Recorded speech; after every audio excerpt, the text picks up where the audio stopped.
The Mariners are back home after a 3-4 road trip. What did we learn from their series loss in Minnesota? We'll talk about it with Ben Ranieri coming up here on the Locked On Mariners podcast. Colby, hit it.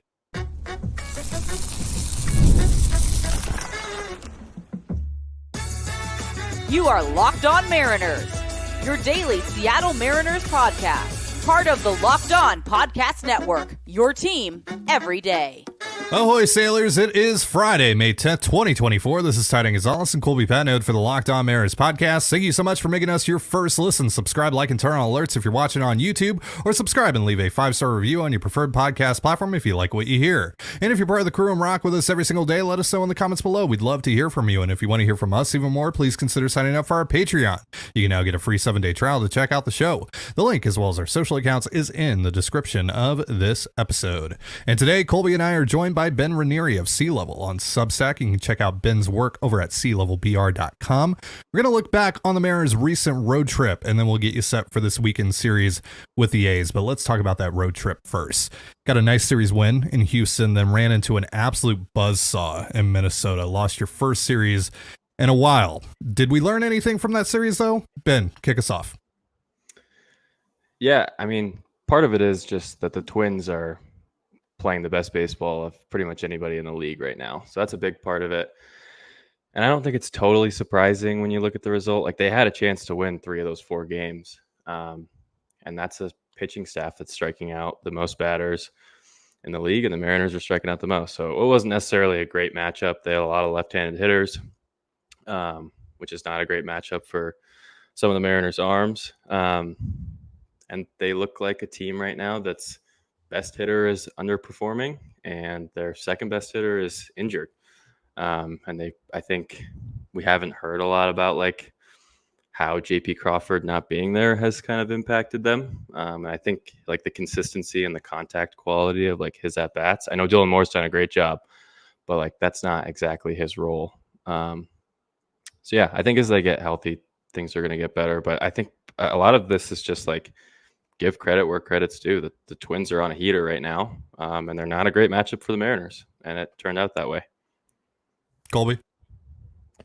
Yeah, I think we learned that the starting pitching is not infallible. It's not, you have 5 1965 Sandy Koufaxes in your rotation here. Like, you're going to get beat, and those guys are going to have bad days. And aside from Luis Castillo, they all did. They were all terrible in this series. So, George has got a little bit of a built-in excuse as he's dealing with the knee, but he was just getting blasted all over the park. Logan obviously had his struggles yesterday. So, it's pretty fair. And I saw a lot of people, make this comment yesterday as the Mariners were getting, curb stomped that, oh, well, if you don't have historically good pitching, you can't possibly win. And it's like, yeah, I mean, I get that. I get the feeling that, but the offense supposed to score 13 runs on a nightly basis. Like, the pitching was dreadful in this series aside from Castillo. So offense not great aside from the one game where they scored 10 runs, but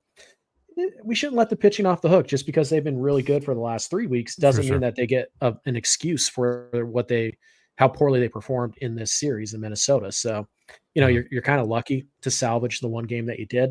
3-4 road trip, not what you wanted, but it is what it is. You're not buried yet or anything like that. So I think we just learned that, this pitching staff is not, perfect, and it's going to have rough turns through the rotation. We've already seen that once at the beginning of the year, and we'll see if this turns into a rough turn through the rotation. We still got a couple more starts to go, but yeah, you just learn that your pitching staff isn't flawless. It's not, 5 aces. It's, 3 or 4 number 2s who are going to struggle from time to time. So, I think that's just the important lesson there. I don't think this, really points to anything larger than that. No. But the offense, just to touch on them real quick, very 2023 in this series. They score 1, then they score 10, then they score 3, then they score 1. And then to top that all off, like you mentioned, the pitching was a mess in this series outside of the Castillo start. Are we concerned at all about George Kirby obviously dealing with the knee thing, and then his velo was down by a full mile per hour on the fastball in that last start? Ben, what did you think about Kirby? And again, are you concerned about him at all? I mean, It's maybe a little bit concerning. Like, I'm not going to say it's not concerning at all, but some of it might just be like, hey, he doesn't quite have it today. Like, we know he's got the knee thing. We know we're going to give him an extra day of rest coming up here. So, like, let's just get him out of this clean. He doesn't have his best stuff anyway, so there's no use in, like, pushing him to 100 pitches. Like, let's just get him out of here, get him to that extra day of rest, and I guess we'll just see what he looks like next turn. But I feel like we maybe would have heard something if I didn't see anything or read anything about there being any concern after kind of pulling him a little bit early. I know his velo was down a little bit, but maybe he's just kind of trying to dot up a little bit and stay out of the middle of the zone. He didn't have his perfect command that he normally does, and that's kind of been his bugaboo for a while. When he's susceptible to kind of getting bombed. But no, overall, I'm not too concerned about it. And then, Colby, what went wrong with Logan Gilbert yesterday? He could have gotten out of that first inning with just the 1 run allowed, but then allowed 4 more runs with 2 outs. So that day could have, in theory, looked a lot different from him had he been able to work out of that. But what plagued him yesterday? What did you make of his day yesterday? He was just in the middle of the plate. There's really not much to it. We know that Logan can struggle against lefties. He's really mitigated that recently, thanks to the splitter and the cutter, and he has these other weapons, but he just didn't have them yesterday. He wasn't good. He wasn't sharp. It was just really spotty control and command. It's just, Gilbert, we know that his fastball has regressed in recent years, which is fine because it's coincided with like a really good splitter and a really good slider and a really good, cutter. So it's fine. Like the fastball is still good, but if he just doesn't have anything like yesterday, it's not going to go well. So he got ambushed a little bit, and that's going to be a common theme with particularly Logan and George is they know you're going to throw strikes. They're going to go out there. They're going to attack. Like they are going to be aggressive with you. And sometimes that'll work. Other times that plays right into your hand. And yesterday, Logan, he just didn't have a counter punch. So he just got knocked all over the yard and he just didn't have a way to respond. So nothing too terribly concerning there. It's just unfortunate, it happens. But he's going to be better. Like there's no doubt about that. One bad start doesn't, completely overshadow how good Logan was in his other, 6 starts, whatever it is now. So for sure. It was tough to watch. It sucks for Logan, but it's just a bad start. Like it really is. There's nothing to it. Right. He was just in the middle of the plate and they made him pay for it. So hopefully more of a hiccup than anything for the Mariners in this past series. Obviously the pitching was bound to have a bad series like this. Hopefully they're able to bounce back against the A's. We're going to talk about that series a little later on, but before we do, this weekend the Mariners are going to reach the 40 game mark on the season, so let's do a little bit of a check-in here in just a moment. But first, a reminder, this episode of the Locked On Mariners podcast is brought to you by Stitch Fix. You know that instant confidence boost you get from an outfit that makes you look really good? That's what I get with Stitch Fix. Easily upgrade your wardrobe this year with a professional stylist that helps you find new on-trend favorites that will work just for you.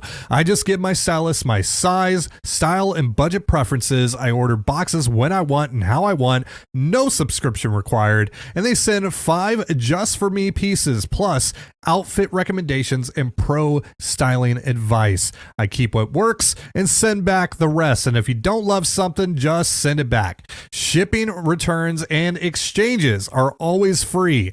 Style that makes you feel as good as you look.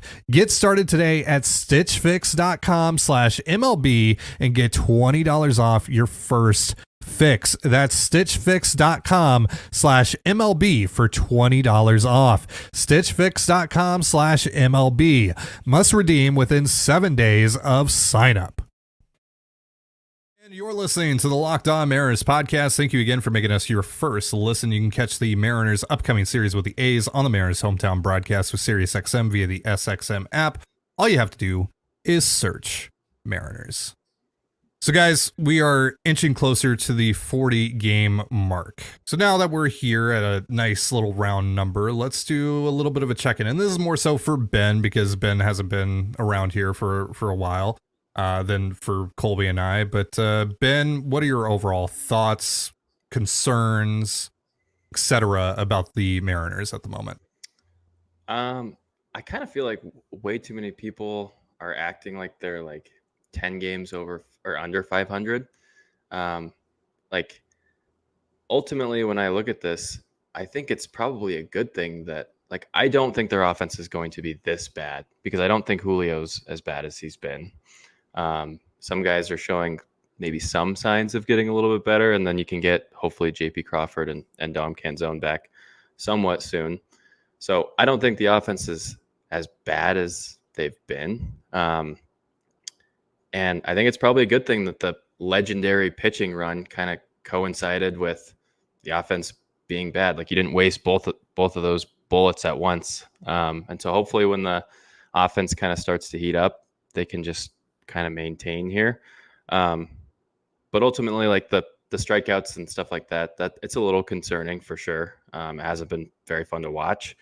And a lot of people are blaming the hitting coach, but at the end of the day, and ultimately, I was kind of going back and forth with Ryan Divish yesterday. It's kind of like, well, like whenever I've played, like you hear the things that coaches say, like you listen to the things that they say about approach and stuff like that. But ultimately, when you go in the box, like it's you that has to see the pitches. It's you that has to take the swings. And they just need to be better. Maybe they need to like simplify things a little bit or whatever, but there's a lot of hittable pitches that they're just missing. And a hitting coach can't help with some of that stuff. They're going to get better. But yeah, that's kind of where I'm at. Yeah, the hitting coach isn't fouling off middle fastballs for Julio. Nope. Right. Colby, do you have any thoughts, concerns, etc. now that we're pretty much at the 40 game mark? I'm a bit concerned about Ty France, simply because he's not hitting fastballs like at all. And if you can't hit fastballs in the major leagues, you are DOA, like you're toast. There's no coming back from that. This year he's hitting $192 on four seamers. He's slugging 288. Like that's not going to play. And so we can talk about, how great it is that he's hitting the ball harder, which he is. He's chasing less, which he is. And those are both, in theory, positive signs, but he's also swinging and missing inside the zone a lot. Like his in-zone contact rate is down almost 10%. And it's mostly because of the fastball. Like he's crushing breaking balls. Curveball, sliders, he's hitting 351 with a 469 slug against, sweepers, sliders, curveballs, and all that. So it's not a pitch recognition issue. It's a timing issue right now. And if it's a timing issue, that's good, because that's something you can actually fix in season. Like you can get your timing back in track. But again, do you think that's right a matter now, of just like selling out for breaking balls? It could be, or it could be that his timing's so out of whack that like the slower pitch actually allows him to, get the bat through the zone at the proper time. So we know that France's swing has a lot of moving pieces to it. We know that, it's not the quickest bat through the zone, although that has gotten better, which has led to obviously the exit velo increase. But again, at the end of the day, if you're swinging and missing, in the zone, and the pitch you're swinging and missing at in the zone is primarily a four-seam fastball or a two-seam doesn't matter, a fastball, that's a red flag. Like that's a massive red flag, because again, it's not a bat speed issue. Like it's a timing issue. And so again, part of this is good. It means he can get his timing back. Like it doesn't appear to be anything injury related or not necessarily a major mechanical fix that needs to be implemented. But if you can't hit the fastball, you're screwed. You have no chance. They have a lot of guys like that right now. Yeah. Too. Mm-hmm. Yeah. Yep. But it's France right now is the concern for me, because he's also starting to strike out a little bit more the last 10 days or so. And like Ty France with his profile, 25% K rate, it's not gonna be good. Yeah. Like you cannot survive at 25%. So he just doesn't have that power. Like Julio can survive at 25% because he's going to hit 30 bombs in theory. So like Ty France, not that guy. So he's got to hit the fastball. But I mean, it's Ty France is kind of the guy to pick on right now because, Mitch Garver and Luke Raley have started to hit a little bit recently. So now we kind of but it's shift also focus to France. But it's also like we talked about on our France episode a couple of days ago. There's actually a potential alternative here that we can talk about, like an actual tangible alternative. Well, no, not even Tyler Locklear. I'm talking about just Rayleigh. Luke Rayleigh at first base, right? And the difference between, because like, look, people are going to mention how much Rayleigh struck out this past year and how much he's striking out right now and how little he's walking right now. But you can strike out, like you talked about with Julio, you can strike out a lot as long as you provide value in other areas. The problem is Ty France right now isn't providing value in other areas. At least Rayleigh is hitting some. He's significantly more athletic than France. He can play multiple positions and therefore gives you more roster flexibility. He's just a more valuable player right now as a whole. He'll get the chance to fix it. I mean, like there's no reason to like not give him the opportunity here, especially until at least Canzone comes back, and then you can have a real conversation about like, okay, do we just kind of platoon Rayleigh in France? Is that the new platoon that we're working with here?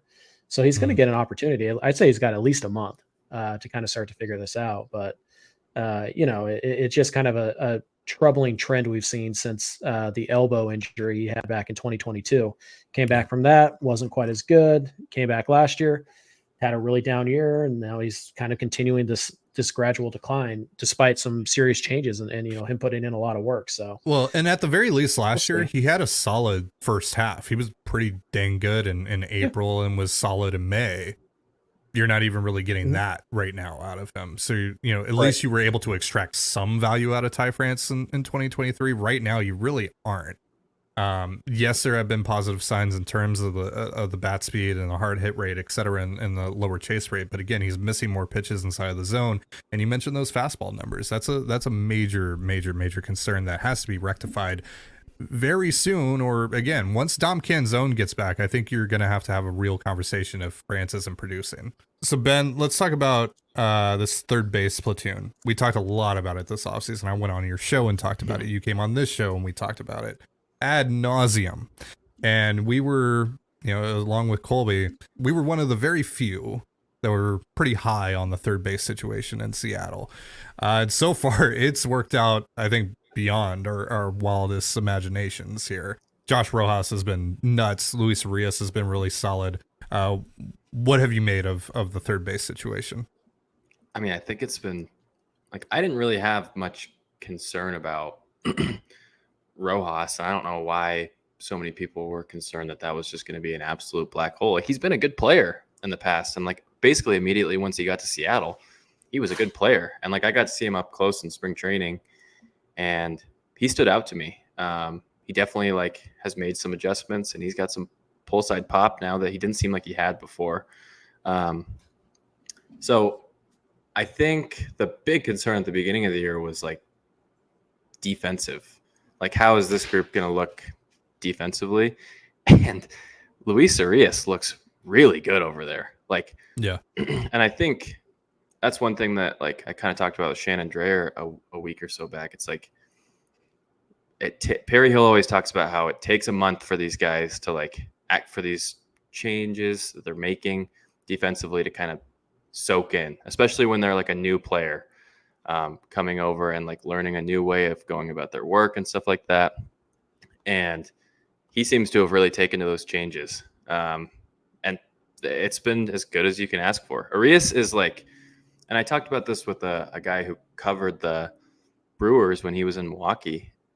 He was basically saying like, when the game is on the line, there's something about him that you want at the plate. Like it seems like he'll get an 0-2 count, but then he'll get hit by a pitch or something like miraculously, or he'll just come up with a big hit. Like, the third base platoon has been nails. And it's been really fun to watch. Colby, any final overarching overall thoughts on the Mariners?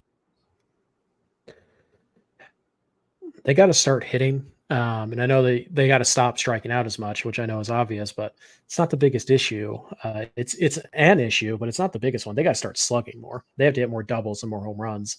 Yeah. And if they did that, the strikeout rate would be, less prevalent. We'd be talking about it less. Obviously, if they strike out less, in theory, they should get more hits, which should help the on base. But it's not like if you eliminate all their strikeouts, they all become hits. Like, a lot of those are still outs. So To me, it's about, slugging. Like they're 22nd, I think, in on base and 23rd in slug.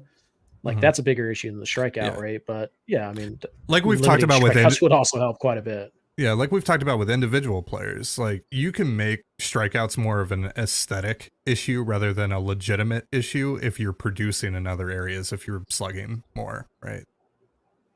Right. Well, I mean, like just look at last year's team. They've second highest strikeout rate in the league. They were 9th in WRC plus. They just weren't consistent with it.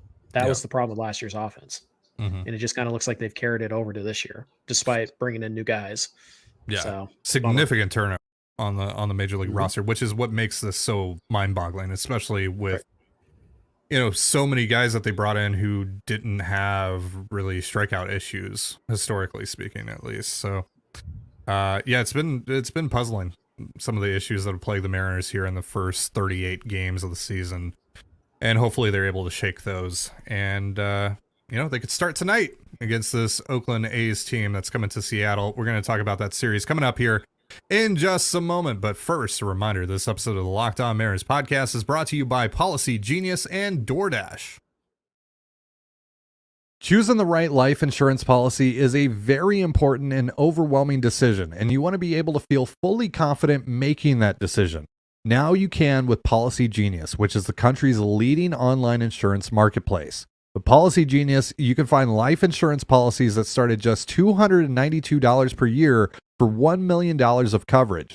Some options even offer same-day approval and avoid unnecessary medical exams. Plus, your life insurance policy through your work may not offer enough protection for your family's needs. Even worse, it may not come with you if you leave your job. Policy Genius gives you unbiased advice from a licensed expert support team. And there are thousands of 5-star reviews on Google and Trustpilot from customers who found the best fit for their needs through Policy Genius. Check life insurance off your to-do list in no time with Policy Genius. Head to policygenius.com/lockedonmlb or click the link in the description to get your free life insurance quotes and see how much you could save. That's policygenius.com/lockedonmlb. Want to make mom smile? Start Mother's Day with flowers or surprise her with gifts from the brand she loves, delivered the very same day with DoorDash. Does mom have a sweet tooth? Is she a tech enthusiast, a beauty connoisseur, or is she outdoorsy? No matter what she's into, you can make her smile with a fruit or flower bouquet, makeup, tech gear, workout wear, and a whole lot more.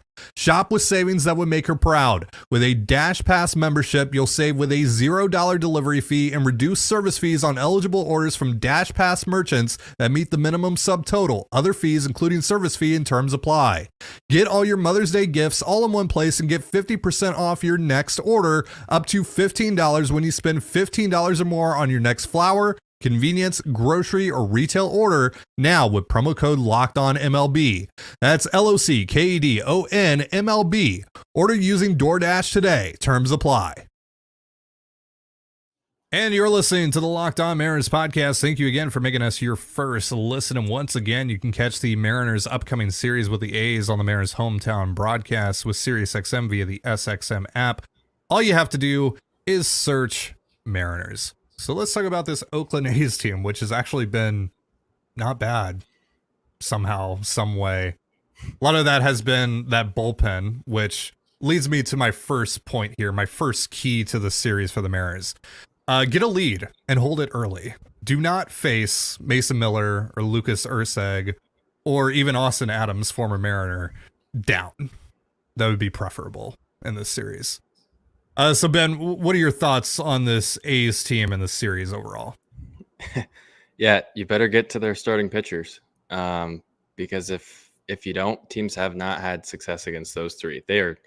I've had a chance to tune into a couple of their games, mostly because I like their broadcast crew, but they are nasty in the back end of the bullpen, and their offense has actually been pretty good as well. I know Colby's a Brent Rooker guy, and I did not know this, but he has a 182 WRC plus, I'm pretty sure. Old friend Abraham Toro has like a 134 or something like that. Their offense has been competent. It's been good. Yeah, it's been like pretty decent, I would say. Not good, but pretty decent. Like I like Shea Langoliers. He's got a lot of power. So like they're no slouch offensively, at least right now. And they have some guys they got some speed as well in some places. So ultimately, you're going to have to get to their starters. And another former Mariner farmhand, Paul Blackburn, throwing tonight. He feels like a guy that's gettable. His overall numbers are pretty good, but there's some stuff on the peripherals that they might be able to get to him. So it's get to the starting pitchers. That's the big thing. Colby? Yeah, obviously got to attack their starters, but Blackburn and I think Sears goes tomorrow. They've been pretty good against Seattle, which I mean they shouldn't be, but I mean they're not that type of pitcher where it's just like, oh great, we're facing JP Sears, we're screwed. But he's pretty much owned them, unless I'm thinking of maybe Waldichuk. I get the two mixed up sometimes. But didn't he pitch in the hangover game after the clincher? He might have, but I mean, so that probably skews the numbers a little bit though. If he had some success against them. So I was reading it this morning, and I think they changed it to Estes is starting tomorrow. So I don't know if something happened. Okay. I think maybe not. Okay. Maybe not.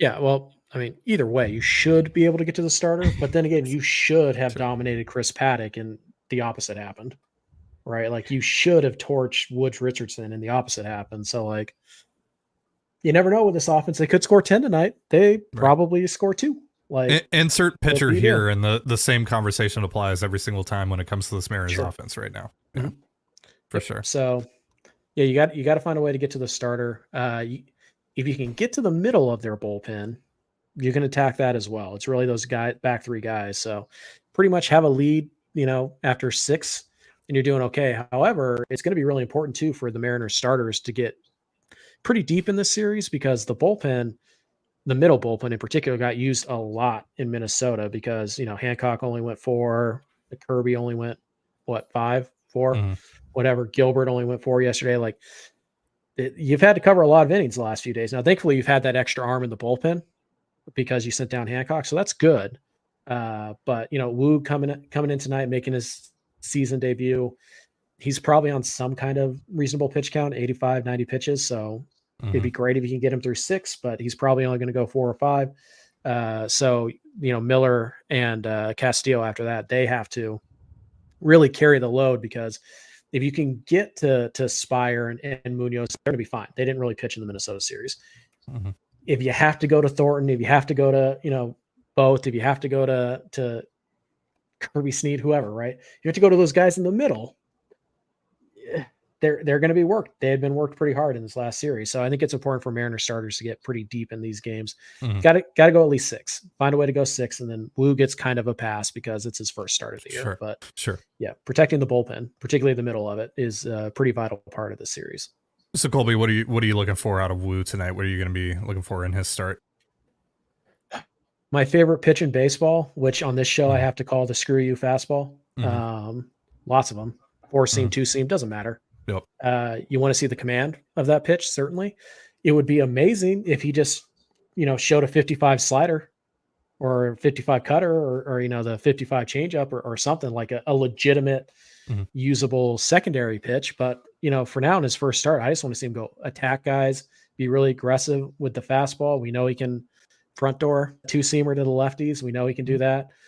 We know that he can blow you away at the top of the zone, and we know that he can get you a swing and miss even on the fastball at the bottom of the zone. So I'm looking forward to seeing lots of strikes and a lot of quality strikes with, basically here's the fastball, it's coming, I'm going to throw it, but it doesn't matter. You can't touch it anyways. Like that's what I want to see. 95, that smooth, easy delivery, just like butter, and the ball just exploding out of his hand. That's what I'm looking forward to seeing from Bryan Woo. And if he can go 5 innings and give up, 1 or 2 runs, like that would be exceptional. Ben, any thoughts on Woo? Any other closing thoughts on this series?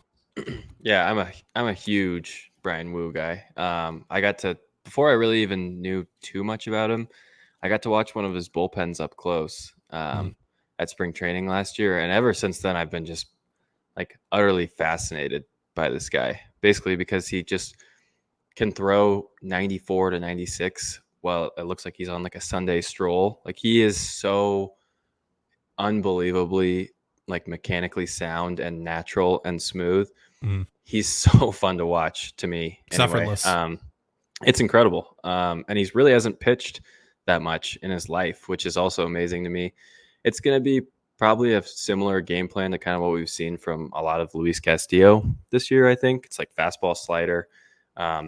Hopefully he can show a changeup to at least make him think about it a little bit. But we know they're going to stack up lefties in this lineup. So he's going to have to be able to get those guys out. But I'm just really excited to get him back. Hancock did a serviceable job, I think, in his absence. But having this true five back, the true five that we expected back, is going to be really, really fun. One last note on Paul Blackburn. So he's really good at inducing ground balls, so they're going to have to get the ball in the air. They do have some guys that have some pretty good numbers against him. Dylan Moore has pretty good numbers against him, and he might not be a guy who would normally be in the lineup. So Dylan Moore and Haniger has really good numbers against him. He's taken him deep like 2 or 3 times. There was one more guy. Oh, Julio. Julio's got good numbers against him. So maybe a good time to get some of those guys back on track. That would be nice. All right, before we get out of here, Ben, what do you got to plug?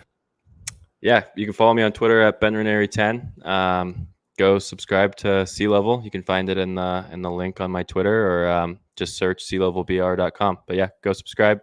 We got a daily podcast going on, so come check it out. Check it out. It's great stuff. And since we're on the topic, Colby always gives me crap for not mentioning it, even though he could do it himself since this is his show. But go check out Marooned on Mariners. It's Colby's Substack at sotosports.substack.com. There you go. Happy? That's going to do it for our show. Before we get out of here, a reminder that Locked On has launched the first ever national sports 24/7 streaming channel on YouTube, and now it's also available on Amazon Fire TV and the free Fire TV channels app. Locked On Sports Today is here for you 24/7, covering the top sports stories of the day with the local experts of Locked On, plus our national shows covering every league. Find Locked On Sports Today now available on the free Fire TV channels app.